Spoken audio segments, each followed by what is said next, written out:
Welcome to the Making of a Nation, American History in VOA Special English.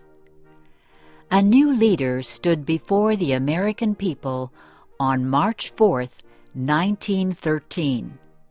He was Woodrow Wilson, the 28th President of the United States. Wilson belonged to the Democratic Party. He was progressive in his belief that government should take an active part in efforts for social reforms. This week in our series, Kay Gallant and Harry Monroe begin the story of Wilson's presidency.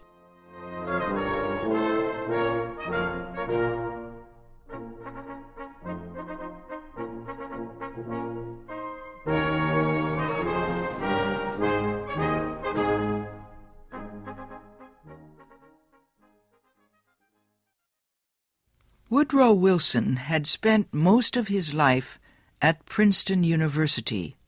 First, he was a professor. Then, he was university president. Next, Wilson was elected governor of the state of New Jersey. His early success as governor made him a leading candidate for the Democratic presidential nomination in 1912. Wilson traveled widely around the country during the campaign. He made speeches to many groups. He tried to make himself and his ideas known to as many Americans as possible. Wilson called his program the New Freedom. One of his campaign promises was to fight for better conditions for America's small business owners. Such proposals helped him win the Democratic nomination for president. Then he defeated President William Howard Taft and former President Theodore Roosevelt in the election. Woodrow Wilson, the former president of a university, had become the president of a nation. The largest crowd in Washington, D.C.'s history welcomed Wilson outside the Capitol building on the day of his inauguration.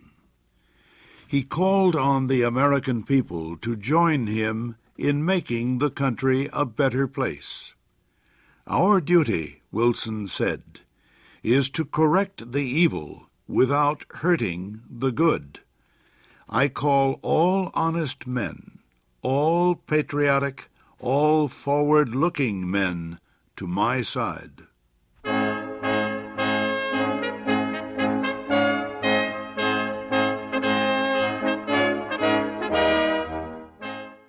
Wilson wasted no time.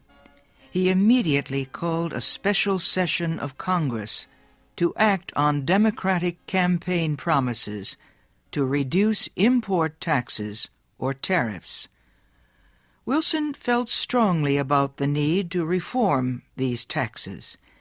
He broke tradition by leaving the White House to appear before Congress in person to appeal for his tariff proposals.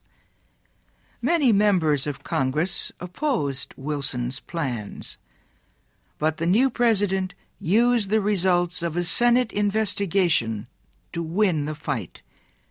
The investigation showed that a number of senators owned companies that depended on high tariffs for their profits. The votes of these senators were influenced by their property holdings. Public knowledge of the situation forced many of them to give up their holdings and stop resisting tariff reform.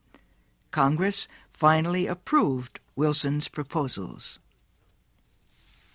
Lower tariffs reduced the amount of money taken in by the federal government. So the Senate also approved a tax on income or earnings. A constitutional amendment had been passed earlier to permit such a tax. President Wilson and the Democratic Party were pleased with the new tariff and income tax bills, but they were far from finished. Next, they turned their efforts to reform of the banking industry. For several years, many people had recognized the need for changes in the banking system. The old system of uncontrolled private banks had developed years earlier, before the United States became a major industrial nation. Many people agreed that a more modern system was needed, but they could not agree on details. President Wilson said control of the nation's wealth was held by too few men. He noted a report that said just 2 men controlled 10% of the total wealth of the United States. Wilson said the nation needed a money supply that could be increased or reduced when necessary to correct economic conditions. He said a method was needed to let banks help each other during economic emergencies. And, he said, laws were needed to prevent a few wealthy men from using the economic resources of the country for their own purposes.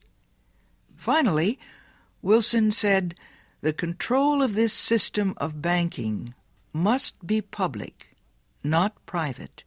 It must belong to the government itself. Wilson called his proposal for a central bank the Federal Reserve System. Under the plan, the nation would be divided into 12 areas. Each area would have its own Federal Reserve Bank. These area banks would not do business with the public.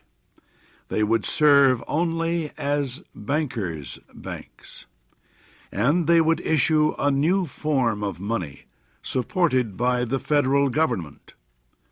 Most important, the leaders of the new system would be chosen by the government, not by private business.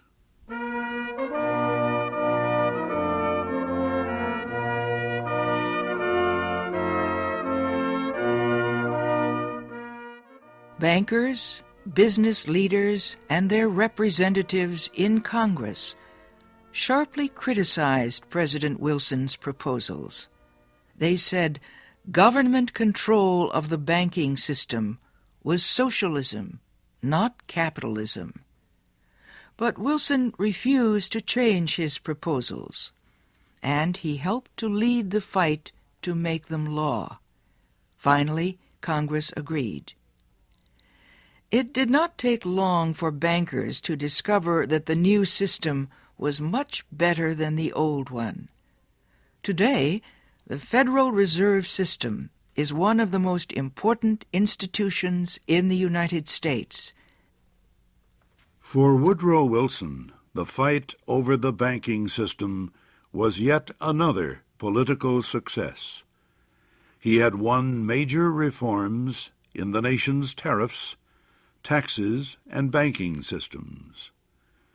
Now he told Congress that new legislation was needed to control the power of monopolies and trusts.